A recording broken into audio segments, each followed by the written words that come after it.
This is the first-class cabin. You should move to the back. I'm seated in 2A. Look, it says right here, confirmed. I cannot accept this ticket. It shows signs of fraud. Right now, you need to go to economy class, or I will call security. All right.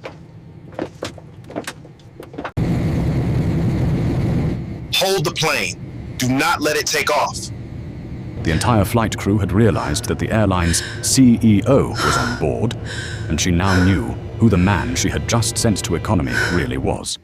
She came to him in desperation, begging for forgiveness. But would the CEO forgive her? I'm sorry, Let's watch how the story unfolds. Sir, you need to move. Now. The sentence didn't sound loud. It didn't need to. It cut through the first-class cabin like a blade. Heads turned. Conversations died mid-sentence. A glass of champagne paused halfway to a man's lips, trembling just enough to catch the overhead light. Ethan Cole didn't move. He stood in the aisle of Meridian Airlines Flight 804, one hand gripping the handle of a worn black duffel bag, the other resting lightly against the overhead bin. His posture was relaxed, too relaxed for the tension building around him. Across from him, Rebecca Shaw folded her arms. Her navy uniform was pressed sharp enough to slice paper. Her auburn hair was sprayed into place like it hadn't moved in years. Her smile was thin, controlled, the kind of smile that wasn't meant to welcome, but to warn. "Those seats," she said, tilting her chin toward the front row, "are reserved for priority passengers." She didn't raise her voice. She didn't need to. The implication hung in the air, thick and unmistakable. "You don't belong here." Ethan's eyes moved slowly from her face to the empty seat behind her. Seat 2, A, cream leather, wide, untouched, waiting. Then back to her.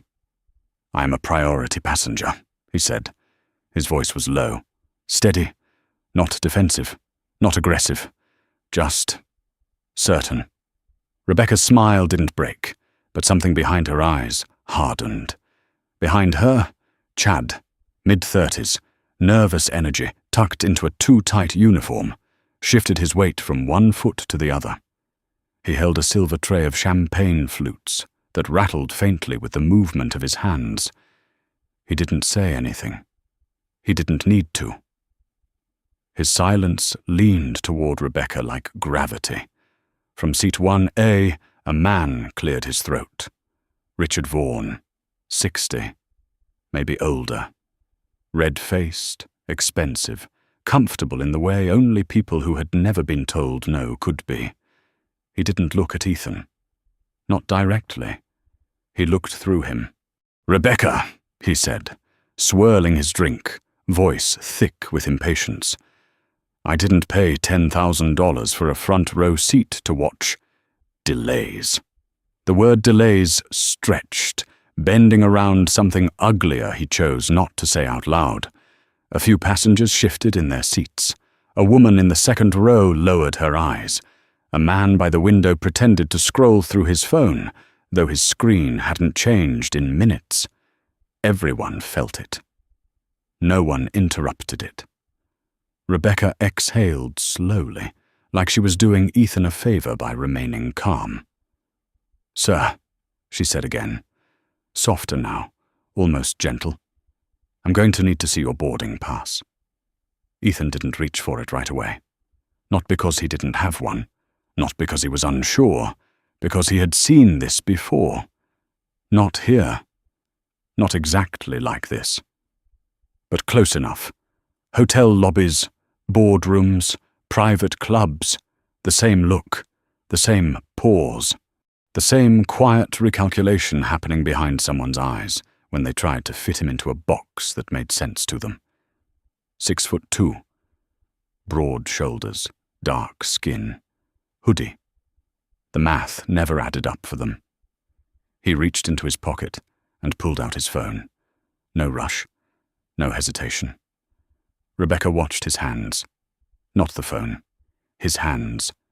as if she expected something wrong to reveal itself in the way he held it. He turned the screen toward her. She didn't take it. She leaned in, squinted, her lips pressed into a thin line. "Chad," she said without looking away, "get the printed manifest." Chad blinked. "The printed one?" "Yes." His tray shook slightly as he turned and disappeared toward the galley. Ethan lowered his phone. "Is there a problem?" he asked. Rebecca straightened. Her voice sharpened just enough for the surrounding rows to hear. "The problem," she said, "is that seat assignments don't accidentally upgrade themselves." A quiet ripple moved through the cabin. There it was. Not loud, not explicit, but clear. Fraud. Ethan's jaw tightened for half a second, then relaxed. "I didn't ask for an upgrade," he said. "I booked that seat." Rebecca tilted her head, studied him again. Slower this time, from the scuffed sneakers to the faded drawstrings of his hoodie. Her conclusion had already been made. She was just retracing the steps. "Of course you did," she said. From behind her, Richard Vaughan let out a short laugh. "Come on," he muttered, "just loud enough. We all know what this is." A man 2 rows back shifted uncomfortably. A woman near the aisle crossed her arms, eyes flicking between Ethan and Rebecca, measuring something she didn't want to name. Chad returned, slightly out of breath, holding a clipboard like it weighed more than it should. Rebecca snatched it from him. Her finger traced down the list. Fast at first, then slower. Then it stopped. Ethan saw it. The moment her certainty cracked. Just for a second. Her eyes flicked from the paper to him. Back to the paper. The name was there. Ethan Cole. Seat 2A First Class. Diamond Elite. The silence stretched. 10 seconds. 15. Long enough for the truth to exist. Not long enough for it to matter. She closed the clipboard. "This is a fraudulent ticket," she said. The words landed heavier this time. Not a suggestion. Not a question. A verdict. Chad's head snapped toward her. "Rebecca!" She didn't look at him. Ethan didn't move. "Excuse me," he said. "You heard me." Her voice rose, just enough to fill the cabin. "We've had cases of people using screenshots, trying to sneak into premium cabins." Her eyes locked onto his. "I'm not going to allow that." The air shifted. Now it wasn't just tension, it was theater, a performance, a narrative being built in real time. And Ethan could feel it, the expectation, the waiting, for him to react, to get loud, defensive, angry, to become exactly what they had already decided he was. He looked at Rebecca, then at Chad, then at Richard Vaughan, who leaned back in his seat, satisfied, like he had already seen the ending. Ethan inhaled slowly, held it, then let it out. "All right," he said quietly. Rebecca blinked. "You'll move to the back?" she asked, almost surprised. Ethan nodded once. "Which seat?" Chad glanced at his tablet. 34E, middle seat. Last row." Rebecca didn't hesitate. "You'll take 34E, she said, already turning away, "or I'll have Port Authority remove you from the aircraft." There it was. The threat. Clean. Official. Final. Ethan reached up, pulled his bag down from the overhead bin. The zipper scraped softly. The sound cut through the silence more than any voice. He slung it over his shoulder. 34E, he repeated. Rebecca didn't look back. Ethan stepped into the aisle and began to walk, past the soft leather seats, past the quiet eyes that followed him, but never met his, past the curtain, into narrower aisles, staler air, tighter spaces, each step slower than the last. Not because he was unsure, because something inside him had already shifted. By the time he reached the back of the plane, The decision had been made. Not about the seat. About everything that was about to follow. The seat smelled faintly of disinfectant and something sour that never quite left the back of an airplane. Ethan slid into 34E without a word. The space closed in around him immediately. Knees pressed against the seat in front. Elbows pinned between a snoring man by the window and a young mother cradling a restless infant on the aisle. The baby's soft cries rose and fell, thin and tired, cutting through the dull hum of the cabin. He didn't flinch, didn't adjust, didn't even look around. From the front of the aircraft, the curtain swayed once, then settled. Like a line had been drawn. Like everything that mattered was happening on one side of it, and everything that didn't had just been sent to the other. Ethan leaned back. The seat barely moved. A shallow angle. No comfort. No illusion. Just reality. His hand slipped into his duffel bag and pulled out a matte black phone. No logo. No case. The surface absorbed the dim overhead light instead of reflecting it. It looked less like a phone and more like a tool built for a very specific purpose. He turned it on. The screen came alive instantly. No delay, no notifications, just a secure interface waiting. Across the aisle, the young mother adjusted the blanket around her baby. She glanced at Ethan for half a second. Not judgmental. Not curious. Just aware. Aware that something had happened. Aware that it hadn't been right. Then she looked away. People always looked away. Ethan tapped the screen once. Dialed. The call connected before the second ring. Daniel.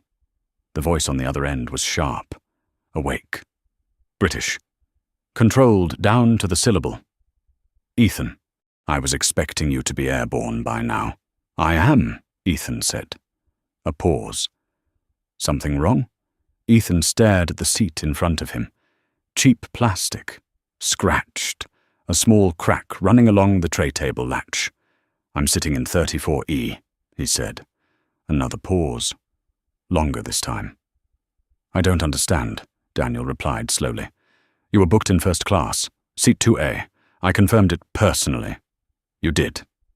Silence. Not confusion now. Calculation. What happened? Daniel asked. Ethan shifted slightly. The man by the window snored louder, his head tipping toward Ethan's shoulder before snapping back. The crew decided I didn't fit the profile, Ethan said. No emotion. No emphasis. Just facts. They accused me of ticket fraud, threatened to call Port Authority, offered me a middle seat next to a lavatory as a compromise. The baby cried again. Louder this time. Daniel didn't respond right away. When he did, the tone had changed. Completely. Names. Lead attendant is Rebecca Shaw. Gate agent was Susan Miller. I'll get the captain's name in a few minutes. A soft clicking sound came through the line. Keyboard. Fast. Understood, Daniel said. Give me a second. Ethan leaned his head back, closed his eyes. Not to rest. To focus. Up front, Rebecca Shaw laughed. It carried, faint, filtered through layers of cabin air and fabric and distance, but still sharp enough to reach him. Still sharp enough to mean something. She didn't just make a mistake, Ethan said quietly.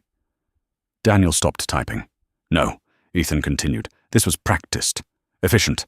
90 seconds from doubt to accusation, to removal. A breath. They've done this before. Daniel exhaled slowly. Not surprise. Confirmation. Ethan, he said, voice lower now. The acquisition cleared 20 minutes ago. Ethan opened his eyes. Looked straight ahead. Say it. Apex Holdings now owns 68% of Atlantic Sky Group, Daniel said. That includes Meridian Airlines.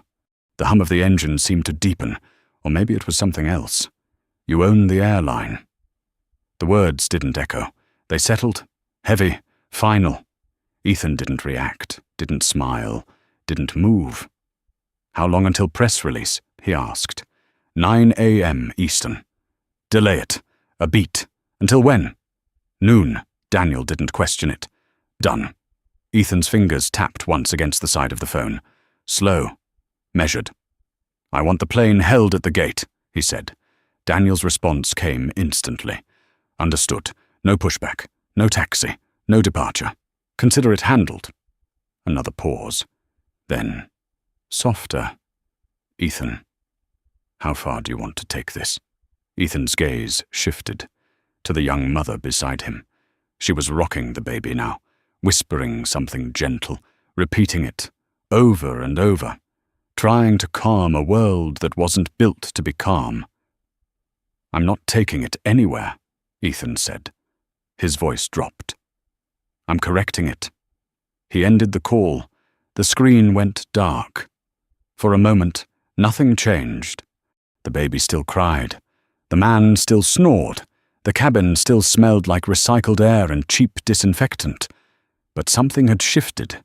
Invisible. Irreversible. Up front, the cockpit door clicked open. Captain Michael Harris stepped out. 55. Silver hair. Shoulders stiff with authority that had never really been questioned. Until now. He moved quickly. Too quickly. Eyes scanning. Looking for someone. Rebecca, he called. Low but urgent. She turned. Smile still in place. Mid-conversation with Richard Vaughan. Yes, Captain? Now.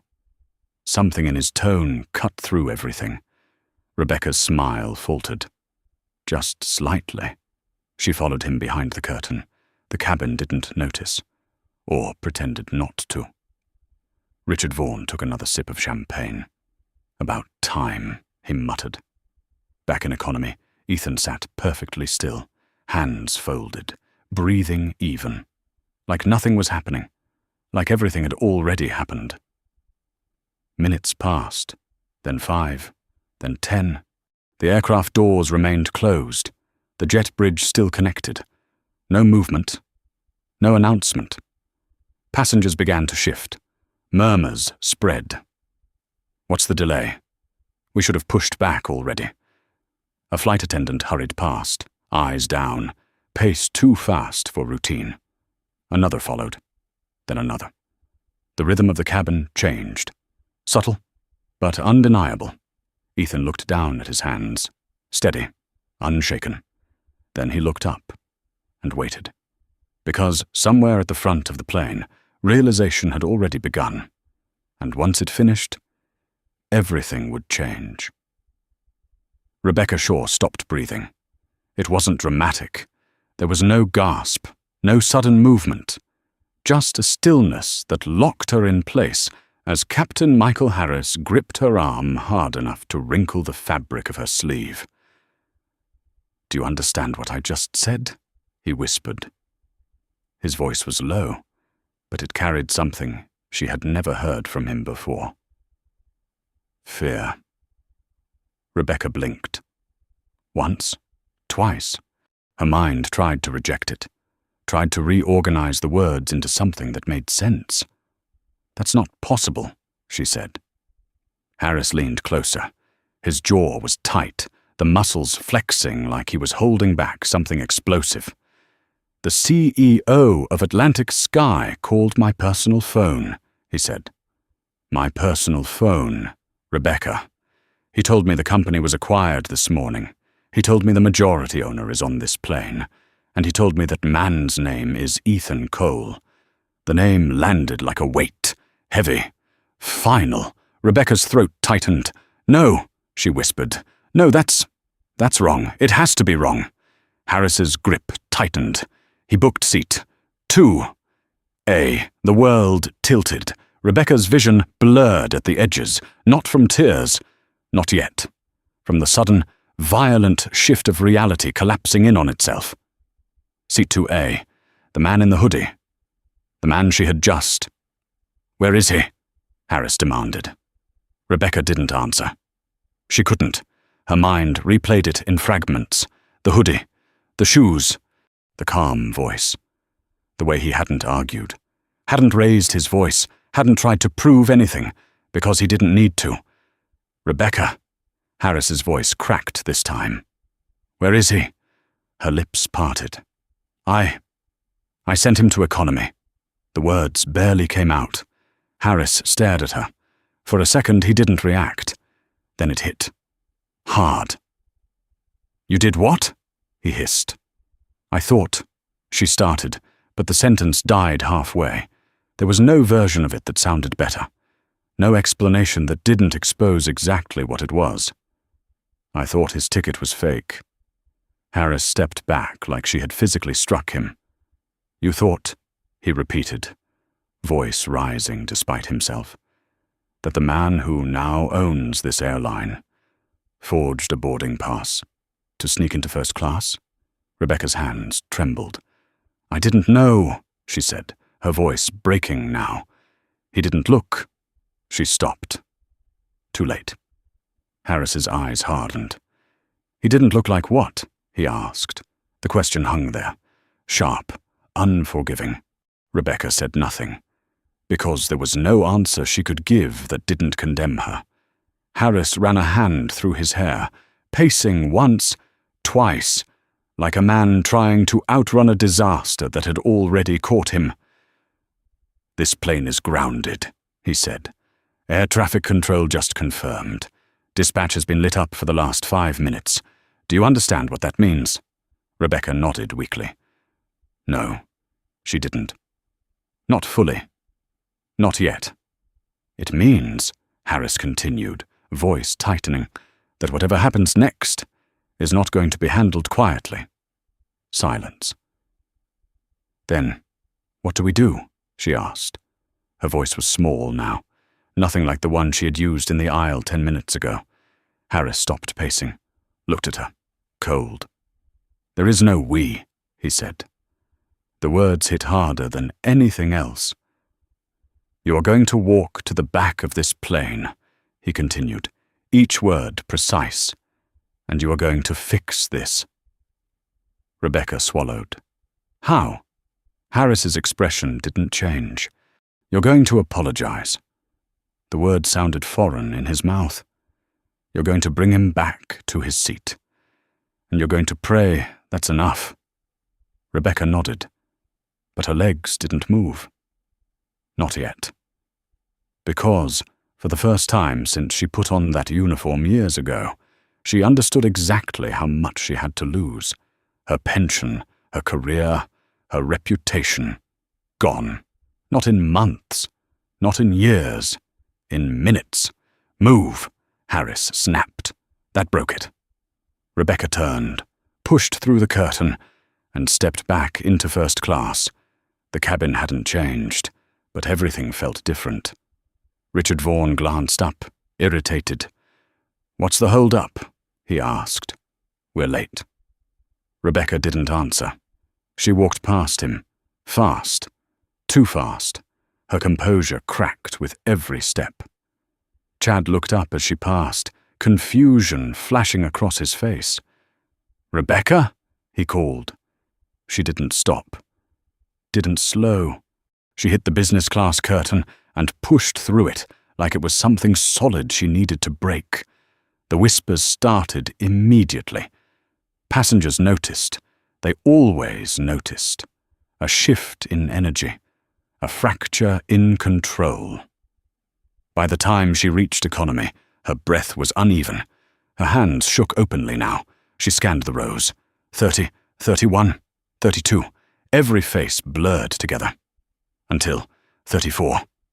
She saw him, exactly where she had left him. Middle seat. Still. Calm. The baby beside him crying softly. The man by the window snoring, oblivious.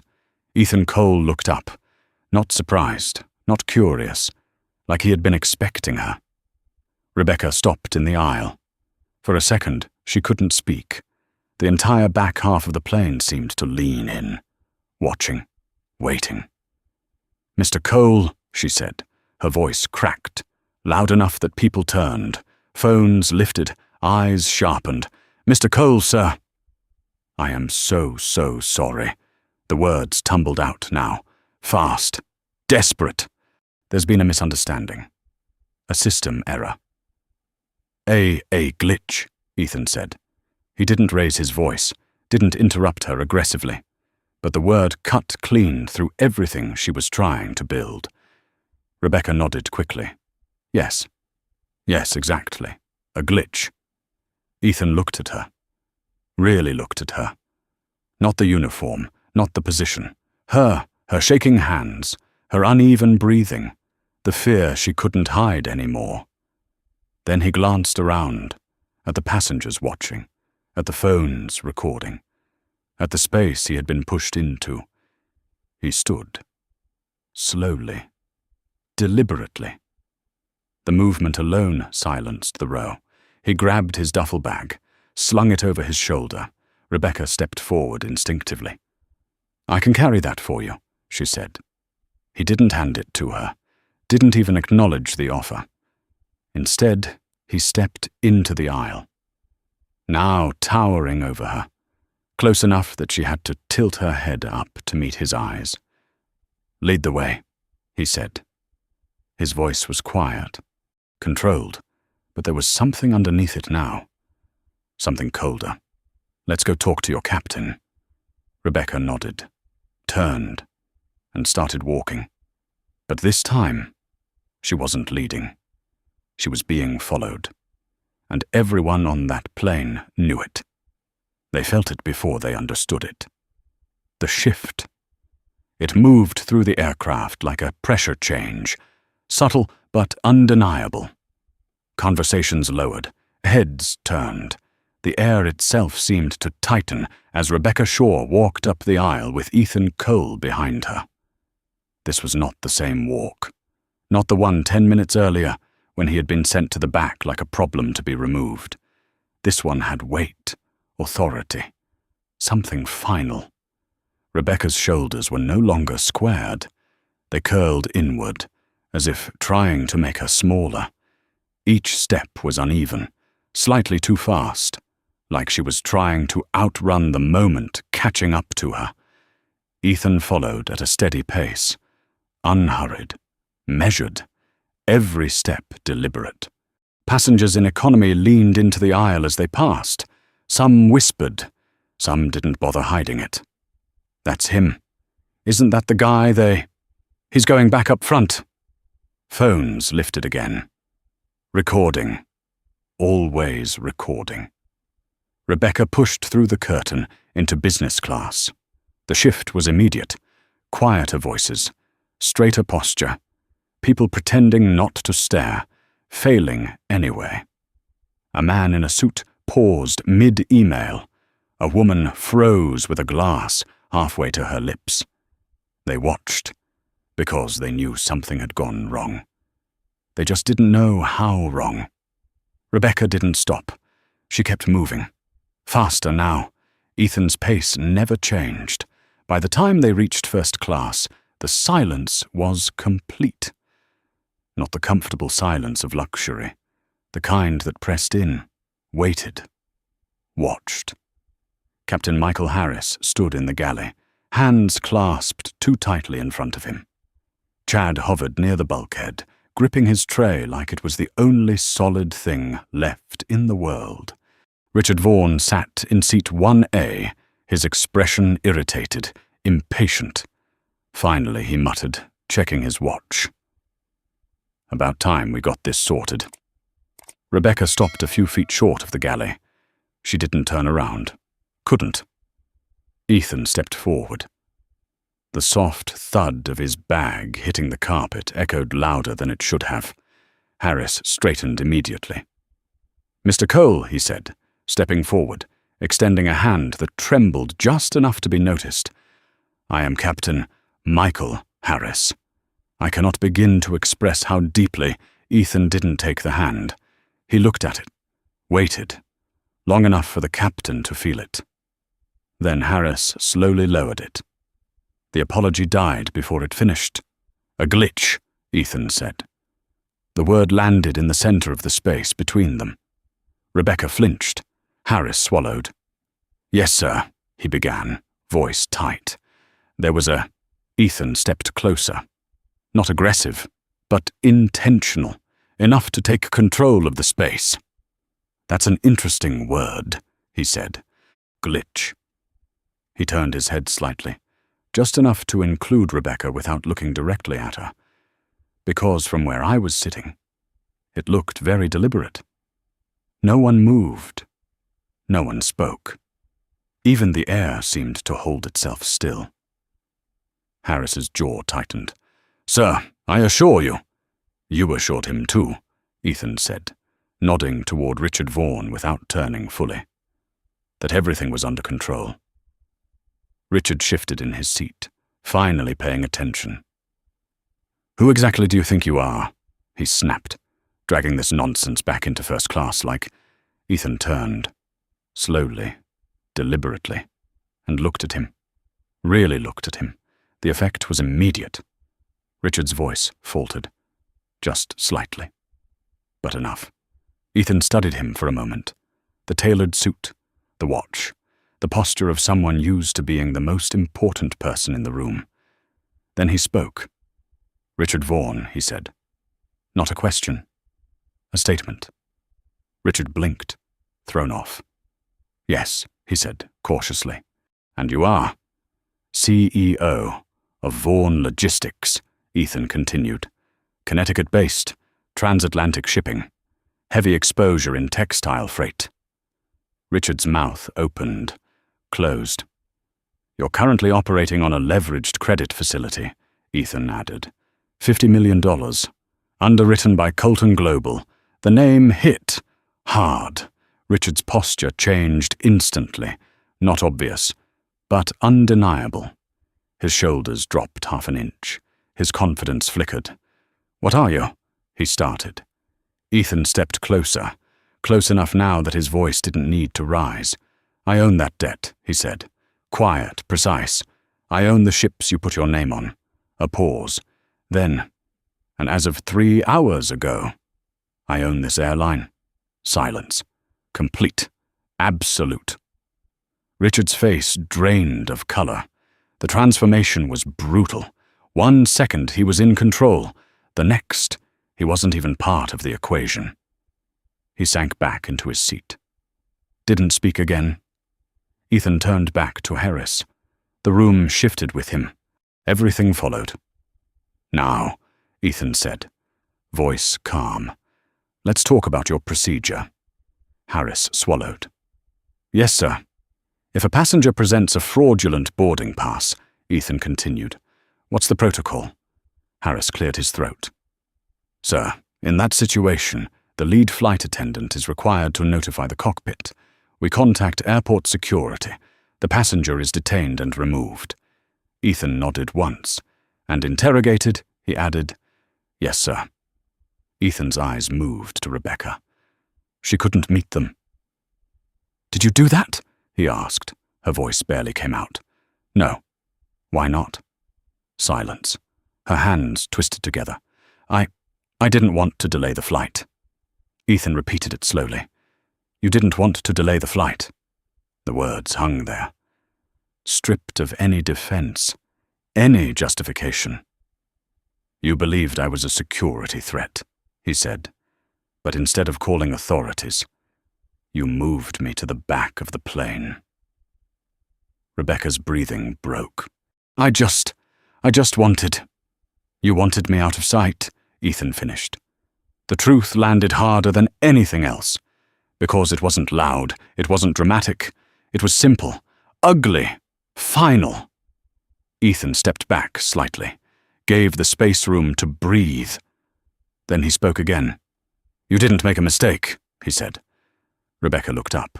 Hope flickered. "Just for a second. You made a decision?" It died instantly. "A calculated one," Ethan continued. "Based on how I looked, what I was wearing, where you believed I belonged." Rebecca's eyes filled. "I'm sorry," she whispered. Ethan didn't react, didn't soften. "Of course you are," he said. His gaze shifted. To Chad. The younger attendant stiffened immediately. "I had nothing to do with it," Chad blurted. I got the manifest. You stood there, Ethan said. Chad froze.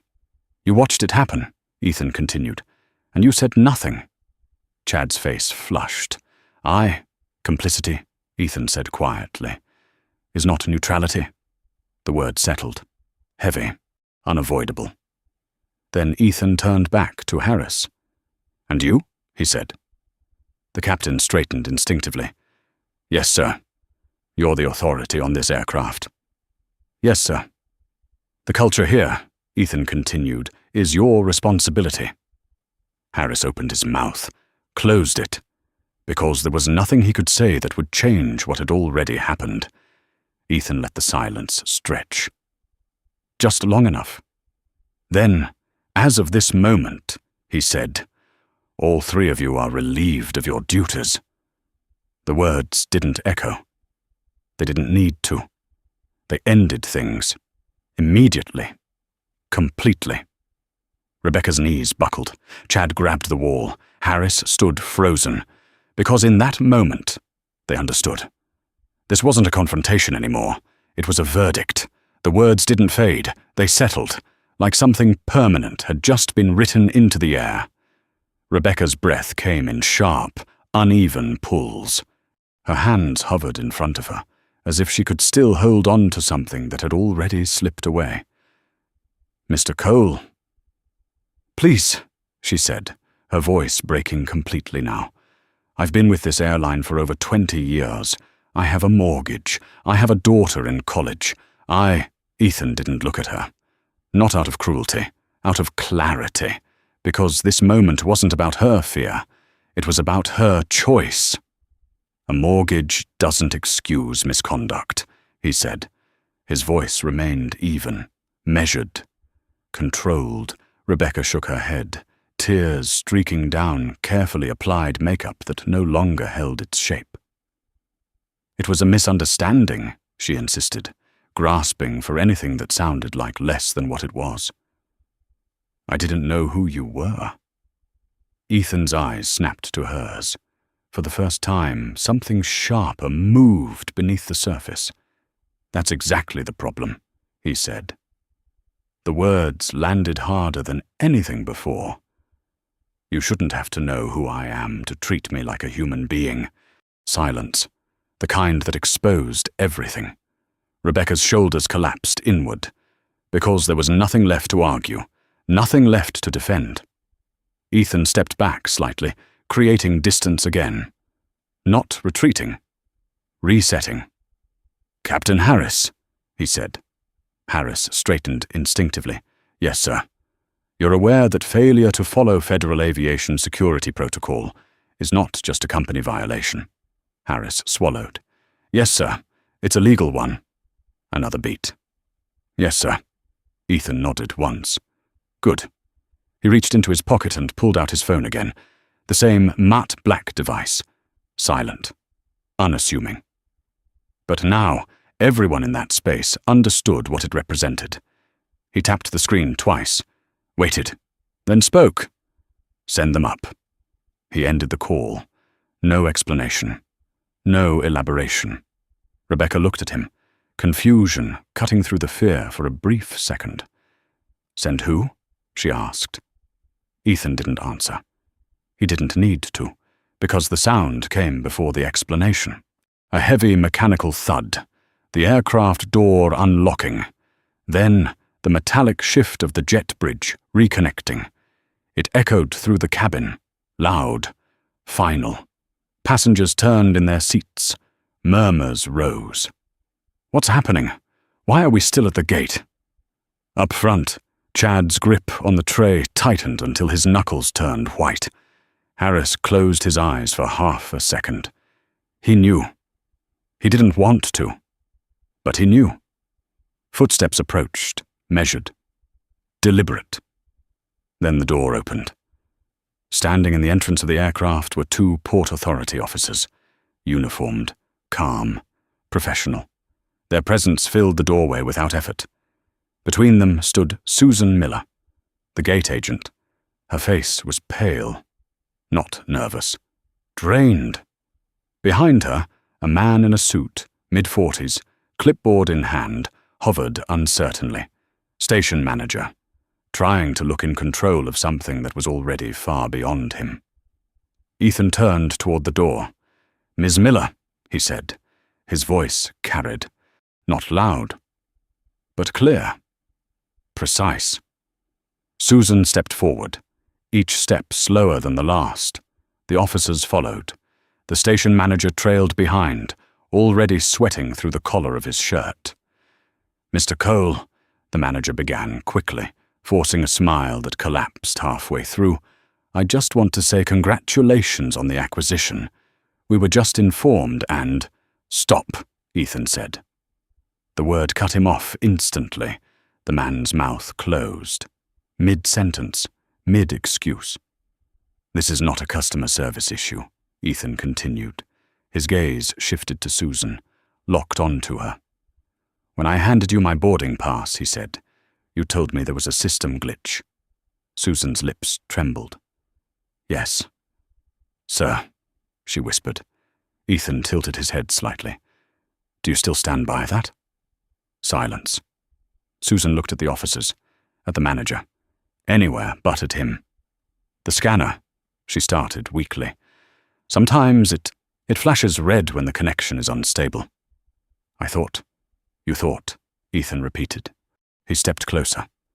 Not aggressively, but enough. Enough to remove distance. Enough to make it real. "I had my team pull the server logs from Gate B-22, he said. Susan's face lost what little color it had left. "They don't rely on assumptions," Ethan continued. "They rely on data." The cabin leaned in, even first class, even Richard Vaughan, who now sat rigid in his seat, hands gripping the armrests like he was holding on to something, slipping away. "At 6:14 this morning," Ethan said, reading from his phone. "My boarding pass was scanned, validated, green." A pause. 3 seconds later, a manual override was entered. The words hit, one by one. Precise, irrefutable. Susan's breathing became audible. Sharp, uneven. "You pressed deny boarding," Ethan said. "Not a question, a fact." Susan shook her head instinctively. I thought it was." "You saw a man who didn't fit your expectation," Ethan said. His voice rose slightly now. Not loud, but enough to crack through the space. "And you decided the system must be wrong." The officers exchanged a glance. Subtle, professional, but present. "You didn't see a glitch," Ethan continued. "You created one." Susan broke. "I'm sorry," she said, the words spilling out now. "I didn't know. Stop saying that," Ethan snapped. For the first time, the control fractured. Just slightly. "You didn't know," he repeated. "You didn't know I owned the company. You didn't know I had leverage. You didn't know this would come back on you." He stepped closer. Close enough now that she had no choice but to meet his eyes. "What you did know," he said, voice dropping again, colder than before, "was that you didn't think I belonged." The truth sat there, unavoidable. Susan's shoulders collapsed, because she couldn't deny it. Not here. Not now. Ethan turned slightly toward the officers. "As the majority shareholder of this airline," he said, "I am formally reporting a breach of Federal Aviation Security Protocol." The older officer nodded. "We'll need statements," he said, "and we'll take them in for questioning." "Do it," Ethan replied. No hesitation. No second thought. The manager stepped forward again, desperation leaking through every word. "Mr. Cole, we can resolve this internally. There's no need to escalate." Ethan turned. The man stopped. Immediately. Because something in that look made it clear. This wasn't escalation. This was correction. "Internal resolution is what created this," Ethan said. The manager said nothing. Because there was nothing left to say, Ethan looked at the four of them. Rebecca, Chad, Harris, Susan. 4 careers, 4 lives, all hanging in the space between what had happened and what was about to. "Hand over your IDs," he said. Quiet. Final. No one moved at first. Then Harris reached up, unclipped his pilot wings, held them for a second longer than necessary, then dropped them onto the galley counter. The sound was sharp, hollow, permanent. One by one, the others followed. And just like that, it was over. Not slowly, not gradually, all at once. Walk. Ethan didn't raise his voice. He didn't need to. The word landed with the weight of something irreversible. Rebecca stared at the counter for a second longer, her ID badge resting beside the pilot wings like a piece of evidence in a case already decided. Chad's hands hovered in the air, unsure where to place them now that there was nothing left to hold. Captain Harris stood rigid, jaw clenched so tight it seemed to lock his entire face in place. "Through the cabin," Ethan said. A pause. Then, colder. Out the rear door. The instruction cut deeper than the termination itself. Not the front exit. Not the quiet path. The long one. The one that forced them to pass every row. Every face. Every person they had spent the morning sorting into categories. Harris looked up. For a fraction of a second, something like anger flickered across his face. Pride, habit, authority that had defined him for decades. Then he saw the officers, saw Ethan, and it vanished. He turned, slowly. Rebecca followed. Her steps were unsteady now, like the ground beneath her had shifted in a way she couldn't correct. Chad hesitated, glancing once at Ethan, as if searching for something. Permission, mercy, anything. But there was nothing there to find. They started walking. First class didn't react immediately. It watched, silently. Passengers who had sat through the earlier confrontation now saw the full arc of it, unfolding in real time. A woman near the window lowered her newspaper. A man in the second row removed his glasses, blinking like he was trying to refocus on something that had just changed shape. Richard Vaughan didn't move, didn't speak. His hands remained locked on the armrests, his body held stiff against the leather like he was trying to disappear into it. Rebecca passed his seat. She didn't look at him. Couldn't. 10 minutes ago, he had been her ally. Now he was just another witness. The curtain parted. They stepped into business class. The shift was immediate. Heads turned faster here. Less restraint, more curiosity. Laptops paused mid-typing. Conversations cut off mid-sentence. A man in a tailored suit leaned into the aisle. A woman whispered something under her breath, not bothering to hide it this time. What happened? They're being escorted out. By police? No one answered, because the answer was walking right in front of them. Harris kept his eyes forward. Rebecca's gaze dropped to the floor. Chad's shoulders curled inward. They moved as a group, but not together, each one isolated inside their own realization. The aisle seemed longer now, narrower, every step amplified, every second stretched. By the time they reached the economy curtain, the energy had changed again. This time it wasn't quiet, it wasn't restrained, it was alive. The curtain opened, and the sound hit them. Voices. Movement. Real life. People who didn't pretend not to notice. People who had seen exactly what happened earlier, and remembered it. Rebecca stepped through first.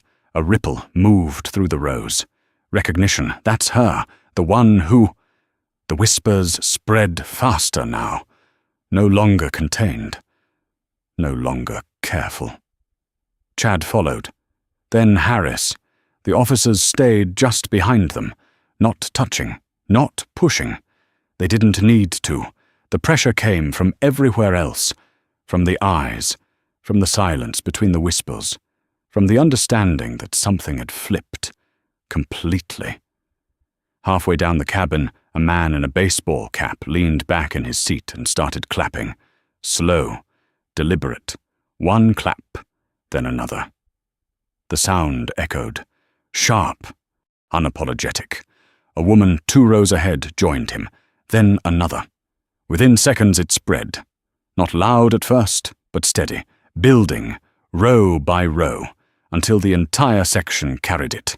A rhythm, a judgment, a verdict delivered not by authority, but by the people who had watched it unfold. Rebecca flinched with each clap, like each one landed physically. Chad's face burned red. Harris kept walking, faster now, trying to reach the end, trying to get out of it. But the aisle didn't shorten, the sound didn't stop, and the eyes followed them the entire way. At the back of the plane, the rear service door stood open. Bright light spilled in from the jet bridge. Cold, harsh. Nothing like the controlled environment they had just lost. Harris stepped through first, then Chad. Rebecca hesitated for half a second, just long enough to feel the full weight of what she was leaving behind. Then she stepped out. The officers followed. The door closed behind them, and just like that, they were gone.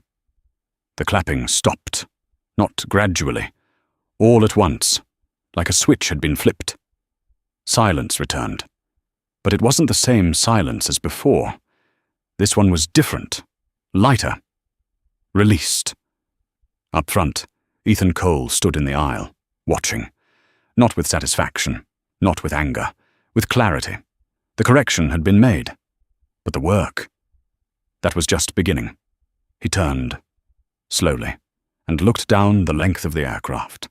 Every seat, every face, every person who had witnessed what had just happened, and for a moment, no one looked away, because they understood something now, something that didn't need to be explained. Power wasn't where they thought it was. It never had been. Ethan stepped forward, back into first class. The space felt different now, not because it had changed, but because the illusion inside it had been broken. The empty seats remained. Cream leather, perfectly arranged, waiting but no longer unquestioned. He reached down, picked up his Borg, set it gently into the overhead bin. No resistance this time, no interruption. Just space. He turned toward seat 2A, paused, then sat. The leather adjusted beneath him. Quiet, effortless, like it had always belonged to him. A flight attendant stepped forward. Not Rebecca. Someone new. Pulled from reserve, her movements precise, her voice steady. "Mr. Cole," she said softly, "we'll be preparing for departure shortly. Is there anything you need?" Ethan looked at her. Really looked. Not for what she wore, not for how she spoke, but for what was behind it. Professionalism, respect, uncomplicated. He shook his head once. No.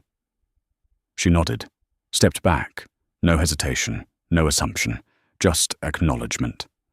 Ethan leaned back in his seat, closed his eyes. The engines began to hum, low, steady, alive again. But this time, the aircraft wasn't just moving forward, it was starting over. The cabin didn't exhale all at once. It loosened in pieces. A shoulder dropped here, a hand unclenched there. The low hum of conversation returned in careful threads, like people testing whether it was safe to speak again. The engines deepened under the floor, a steady vibration that reminded everyone the plane was still at the gate, still waiting for permission to move. Ethan Cole opened his eyes. He didn't rush. He let the moment settle into the room, let the silence rearrange itself around what had just happened. Then he sat forward slightly, forearms resting on his knees, gaze drifting down the aisle, as if he were reading the space itself. A new presence moved through first class. Clara Bennett, mid-40s, composed, the kind of composure that wasn't practiced but earned. Her uniform sat naturally on her, not as armor, not as a badge of control, but as a standard she intended to meet. She carried a tray, but it didn't rattle in her hands. It didn't need to. She stopped at Ethan's row. "Mr. Cole," she said, her voice warm without being soft. "I'm Clara. I'll be taking care of this cabin." No apology. No overcompensation. Just clarity. Ethan met her eyes. There was no calculation there. No scanning for status. No quiet sorting into categories. "Thank you, Clara," he said. A nod. She placed a glass of sparkling water on the tray table in front of him. Not rushed, not delayed. Exactly on time. "Tower clearance is pending," she added. "We'll push back as soon as we have it." "Understood." She moved on. 2 rows back, a man leaned toward his seatmate. "They replaced the entire crew?" he whispered. "Looks like it," the other replied. "And the captain?" "A beat. Gone." The word traveled. Not loudly, but fast. In seat 1A, Richard Vaughan shifted. He hadn't moved much since the moment Ethan spoke his name.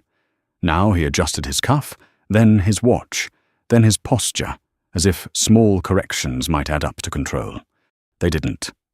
He glanced across the aisle, at Ethan, looked away, looked back again. Then finally, "Mr. Cole," he said. His voice was different now. Careful. Measured. Ethan didn't turn immediately. He let the man speak into the space first. "I may have misjudged the situation earlier." A pause. "I'd like to apologize." The words were clean. But they were late. Ethan turned his head. Just enough. "You didn't misjudge the situation," he said. Richard's throat tightened. "You misjudged me?" The distinction landed. Richard nodded slowly. "Yes," he said. "I did." Silence. "Then, I hope we can move past it." Ethan studied him. Not with anger, with assessment, like he was deciding whether the apology belonged to the moment or the consequences. "We can move forward," Ethan said. A breath. "But we don't move past it." Richard absorbed that, nodded once, didn't push further. Because he understood something now. Some doors didn't reopen. They stayed closed, and you learned to stand on the other side of them. Clara returned. "Sir," she said quietly to Ethan, "there's a passenger in economy who requested to speak with a crew member. I believe she was seated next to you." Ethan's gaze sharpened slightly. "The woman with the infant?" "Yes, sir," he nodded. "Bring her up." Clara didn't question it, didn't hesitate. Of course. She moved down the aisle. Ethan leaned back again. Across from him, Richard watched. Not openly, but enough. A few minutes later, Clara reappeared, guiding a young mother up the aisle. She moved carefully, one hand supporting the baby against her shoulder, the other gripping the strap of a worn bag. Her eyes darted around the cabin, unsure if she was allowed to be there, unsure if she should even take another step forward. This wasn't her space. Not usually. "Mr. Cole," Clara said. "This is Sarah." Sarah stopped a few feet away. "Hi," she said, her voice small but steady. Ethan sat forward. "Hi, Sarah." She shifted the baby slightly. I wanted to say thank you," she said. "For earlier. I saw what happened. It wasn't right." Ethan nodded once. The baby let out a soft sound, somewhere between a sigh and a complaint. Sarah smiled faintly, exhausted. "I'm sorry he was crying," she added quickly. "I tried to keep him quiet." "You don't need to apologize," Ethan said. She blinked. "Surprised? I didn't even notice," he added. A small lie, but a necessary one, because it wasn't about the sound, it was about the dignity. Ethan glanced toward the empty seats in first class, then back to her. "Would you like to sit up here for the flight?" he asked. Sarah froze. "What?" There are open seats, Ethan said. More space. Easier for you. For him. She shook her head instinctively. Oh, I couldn't. This is... You can, he said. Simple. Direct. Final. Clara stepped in gently. We'd be happy to accommodate you, she said. Seats 1C and 1D are available. Sarah looked between them. Back to Ethan. Are you sure? Ethan nodded. Yes. A long second passed. Then Sarah's shoulders dropped, not in defeat, in relief. Okay, she said softly. Clara guided her to the seat, helped her settle. No spectacle, no announcement, just a quiet correction of something that should have never been wrong to begin with. Across the aisle, Richard Vaughan sat perfectly still. The baby shifted again. A small, restless sound. Richard flinched, almost imperceptibly.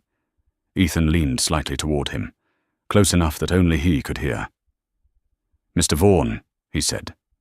Richard turned. Yes? If I hear even a single complaint about that child, Ethan said, voice low, controlled, your credit line will not make it to renewal. The words were calm, but absolute. Richard swallowed, nodded immediately. Of course, he said.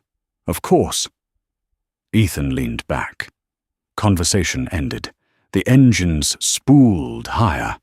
The aircraft finally lurched forward, slow at first, then steady as it began to taxi. Outside, the runway lights stretched into long lines of white and amber. Inside, something had changed. Not just in the crew. Not just in the passengers. In the structure itself. Because, for the first time on that aircraft, the hierarchy had been rewritten, and everyone on board knew exactly who held the pen. The wheels left the ground without ceremony. No applause, no announcement worth remembering, just a steady push of force into the seat, a low roar building beneath the cabin, and then the quiet realization that the aircraft had broken free from the runway and committed itself to the sky. Ethan didn't look out the window. He didn't watch the city fall away, or the river turn into a thin, silver thread beneath them. He sat still, listening. The cabin had changed again. Not just in tone, in behavior. Clara moved through the aisle with a rhythm that felt deliberate, almost surgical. Every interaction was precise. Every gesture carried intention. She stopped at each seat long enough to be present, not long enough to perform. No one rushed her. No one interrupted. Because something had settled over the space. A standard. And everyone could feel it. Mr. Cole, Clara said softly as she returned to his row, we'll begin service shortly. Would you prefer to rest, or would you like something to eat? Water is fine, he replied. She nodded. No insistence, no assumption. Just acknowledgement. Across the aisle, Richard Vaughan hadn't moved. His posture remained fixed, shoulders squared, hands resting exactly where they had been since takeoff. The tray table in front of him remained untouched. The champagne glass from earlier sat half full, the bubbles long gone.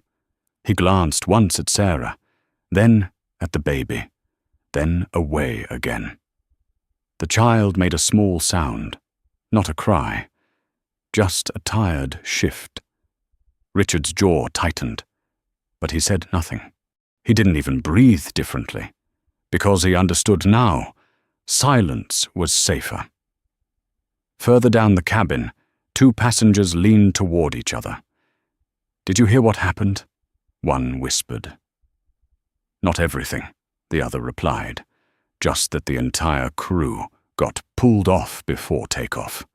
Pulled off by who? A pause, then a glance toward Ethan. That guy. The words traveled. Quiet, controlled, but enough. In business class, a man removed his headphones.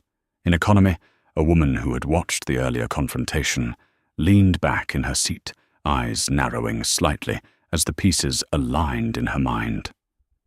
The story was assembling itself, piece by piece, not from announcements, from observation, from behavior, from the way the system had bent around one person. Ethan closed his eyes, not to sleep, to think. The aircraft climbed, higher, smoother, the turbulence of the ground replaced by the steady consistency of altitude.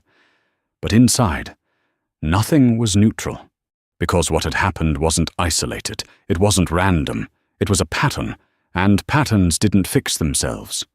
Clara returned again, this time placing a warm towel on Ethan's tray. Eucalyptus, clean, grounding. He nodded slightly. "Thank you." She inclined her head. "Of course." She moved on. No hesitation, no second glance. Sarah adjusted in her seat. The difference was immediate. Space. Room to breathe. The baby settled against her chest, quieter now. The tension in his small body easing with the change in environment. She looked around, still half expecting someone to tell her she didn't belong there. No one did. Ethan noticed. He always noticed. Across the aisle, Richard shifted again. This time, more noticeably.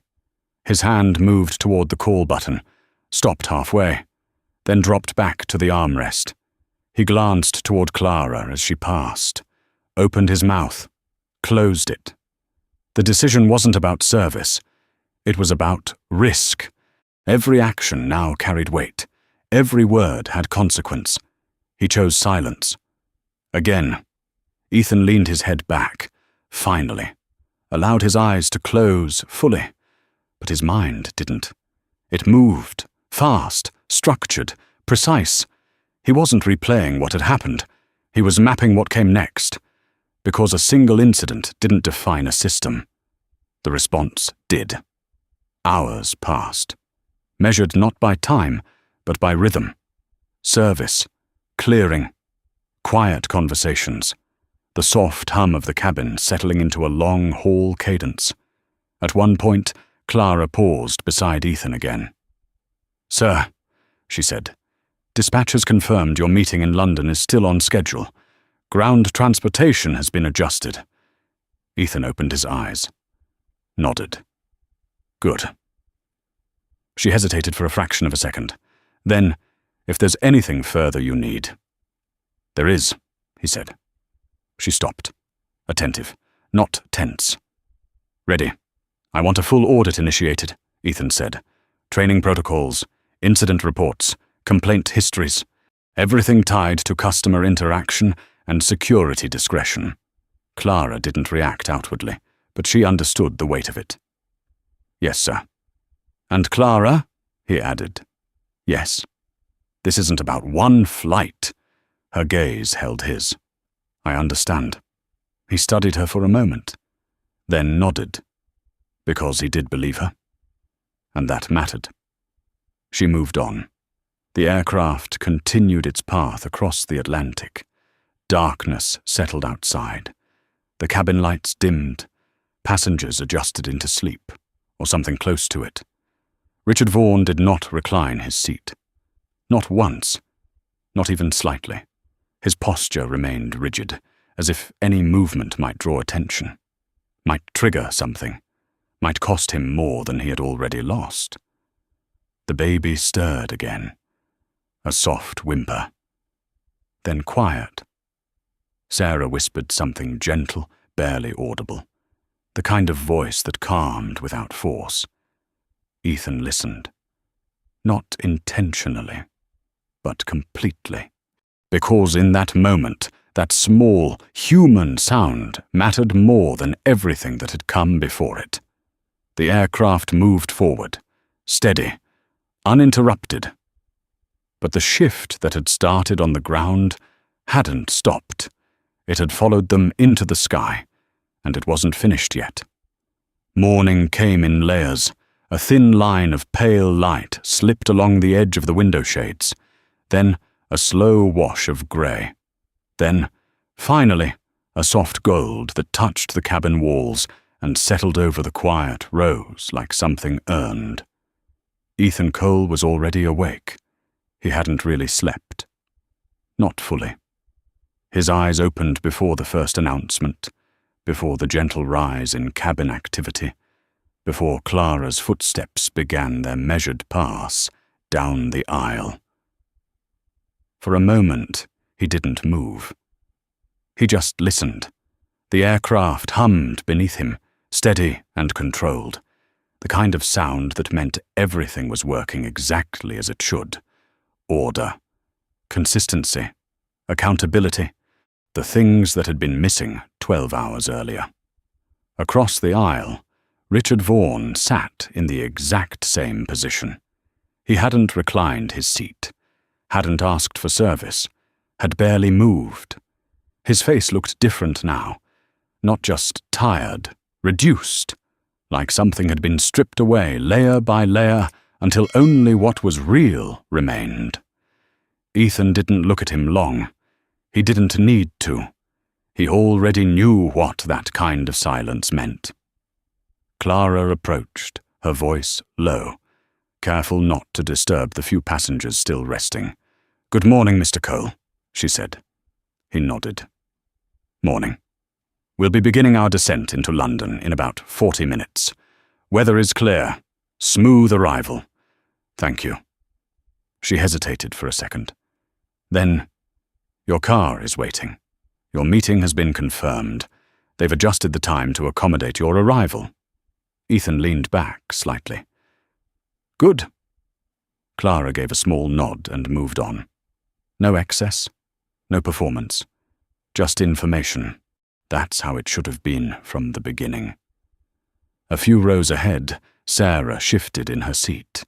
The baby stirred, then let out a soft, sleepy sound before settling again against her shoulder. She looked around, still not fully believing where she was, still half expecting someone to correct it. No one did. Ethan caught the moment, the hesitation, the disbelief. It stayed with him, because that was the real cost. Not the confrontation, not the removal, the quiet assumption that she didn't belong there in the first place. The plane began its gradual descent. Engines adjusted, a subtle drop, pressure shifting. Passengers straightened in their seats. Seatbelts clicked. Richard Vaughan's hands tightened slightly on the armrests. Not fear of flying. Something else. Ethan turned his head. Just enough. "Mr. Vaughan." Richard looked over immediately. "Yes." No delay, no hesitation. Just response. Ethan studied him for a moment, then spoke. "When your credit facility comes up for renewal," he said, voice calm, almost conversational. "It won't." Richard blinked. The words took a second to land. Then they did. Fully. Final. He started, then stopped, because there was nothing to argue, nothing to negotiate. He had already seen how this worked. "I understand," he said quietly. Ethan held his gaze, a second longer, then nodded once. Conversation over. The aircraft dipped lower. Cloud cover broke beneath them. London spread out below. Grey, ordered, endless.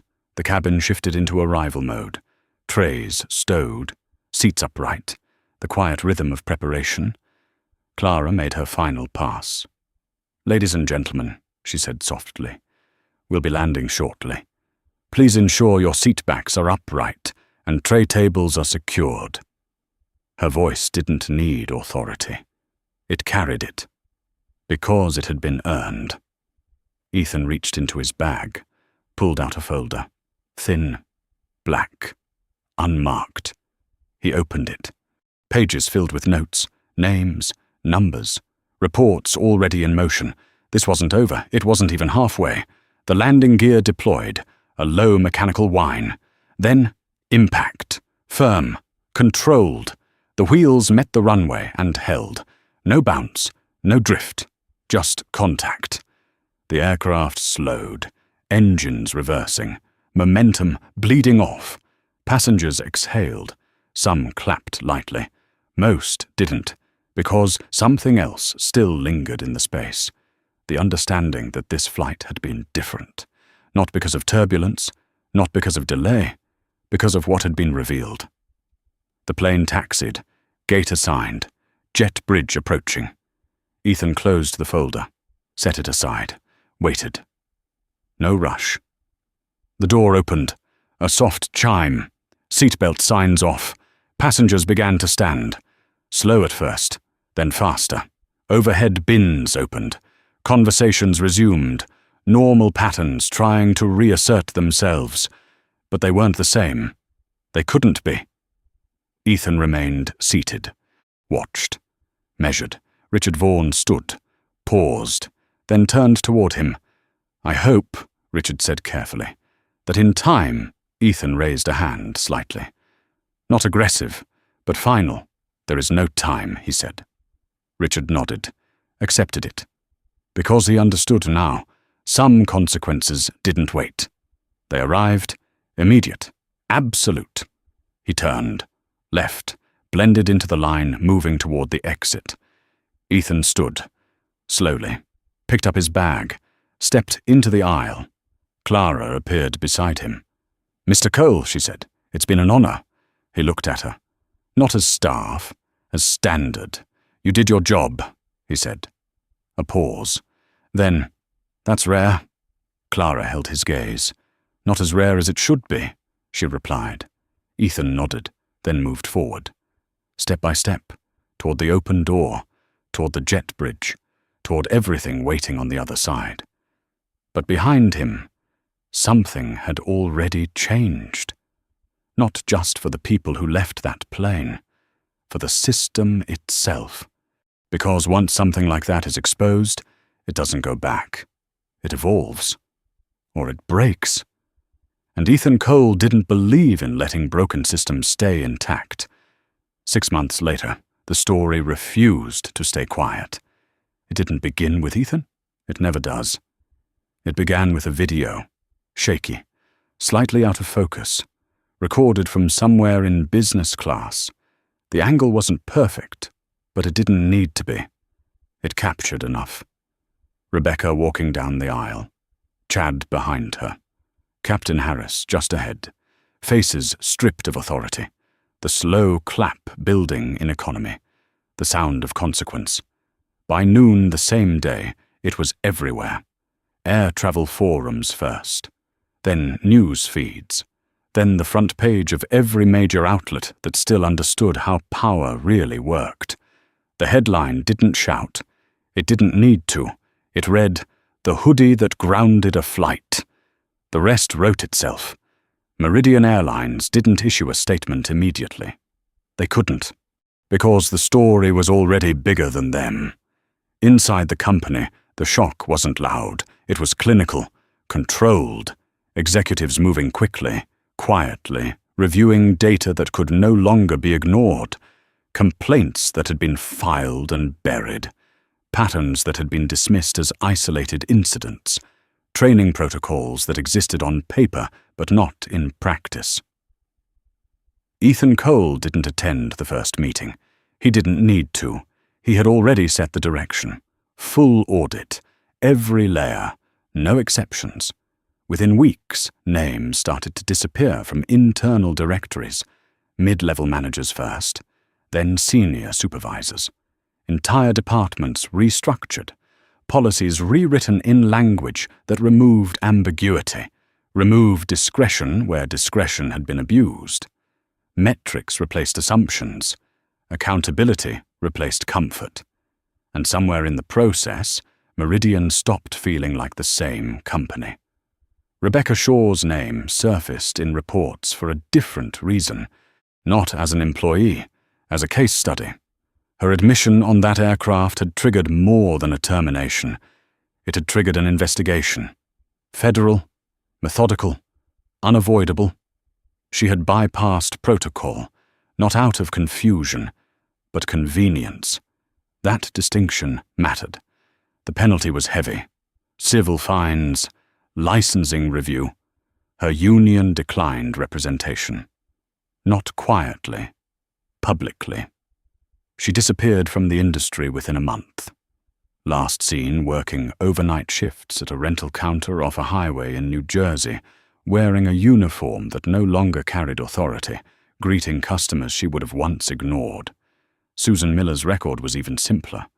The system logs told the story without interpretation. Green scan. Manual override. 3 seconds. Intent. The Transportation Security Administration issued a formal penalty. Not symbolic. Financial. Enough to make future employment in any regulated sector complicated, if not impossible. Her career ended not with noise, but with silence. Captain Michael Harris lasted longer. 30,000 flight hours. A reputation built over decades, all of it reviewed in a single hearing. The board didn't debate the facts. They debated responsibility. Authority on an aircraft isn't shared. It isn't partial. It is absolute. And failure at that level doesn't get reassigned. It gets removed. Harris surrendered his license before the ruling was finalized. His name was struck from the registry. Quietly. Completely. But the most visible fall came from a different direction. Richard Vaughan. For 2 weeks after the flight, he said nothing. Publicly. Privately, he moved fast. Calls, meetings, attempts to secure extensions on a credit facility that had always been routine. Until it wasn't. On the 14th day, the file reached Ethan's desk. $50 million. Renewal request. Supporting documents outlining a quarter that had gone from stable to fragile. Ethan didn't read past the first page. He pressed the intercom. Daniel. Yes. Call it. 2 words. Enough. The credit line was pulled. No extension. No grace period. Within 48 hours, Vaughan Logistics faced a margin call they couldn't cover. Stock dropped. Board members panicked. Emergency sessions stretched into the night, trying to contain something already in motion. The video resurfaced, circulated again, this time with context. By the end of the week, Richard Vaughan was removed as CEO. No ceremony, no defense, just a vote. 3 hours, unanimous. His company entered restructuring before the month ended. Assets were sold, quietly, efficiently. Apex acquired what remained, not out of emotion, out of opportunity. Months later, a cargo ship that once carried his name sailed under a different flag, different logo, same water, different ownership. Back in New York, Meridian changed faster than anyone expected. Training wasn't optional anymore. It was measured, every interaction logged, every complaint tracked, executive bonuses tied to passenger equity metrics, not just revenue. The shift wasn't cosmetic, it was structural. Within a year, Meridian ranked first in domestic satisfaction, not because they advertised it, because they enforced it. Sarah received a letter, handwritten, heavy paper, no logo, just a name. Inside was a card, Diamond Elite, for her and for Leo. No explanation. None needed. A separate document followed weeks later. A trust. Education funded. Quietly. No announcement. No press. Just correction. Ethan sat in his office overlooking Manhattan. Glass walls. City stretched out beneath him in clean lines and constant motion. On his desk, reports moved in steady stacks. Numbers, trends, outcomes. He reviewed them without hesitation, without attachment, because this wasn't about a single incident. It never had been. Behind him, draped over the back of his chair, was a grey hoodie, faded, unremarkable, exactly as it had been on that morning. People noticed it when they walked in. They always did. Some asked about it. Most didn't. But everyone understood what it meant. Power doesn't announce itself. It doesn't need validation. It doesn't rely on appearance, it acts, and when it does, it leaves no room for interpretation. The story of that flight didn't end on the runway. It didn't end in the cabin. It extended outward, into policy, into consequence, into a system that had to choose between adapting or collapsing under the weight of its own habits. Some people called it revenge. They were wrong.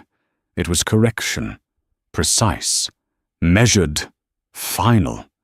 And the cost of getting it wrong was no longer theoretical. It was real, it was immediate, and it was everything. If this story meant something to you, if you believe respect should never depend on appearance, take a second to like and subscribe and drop 3 words in the comments. Respect over status.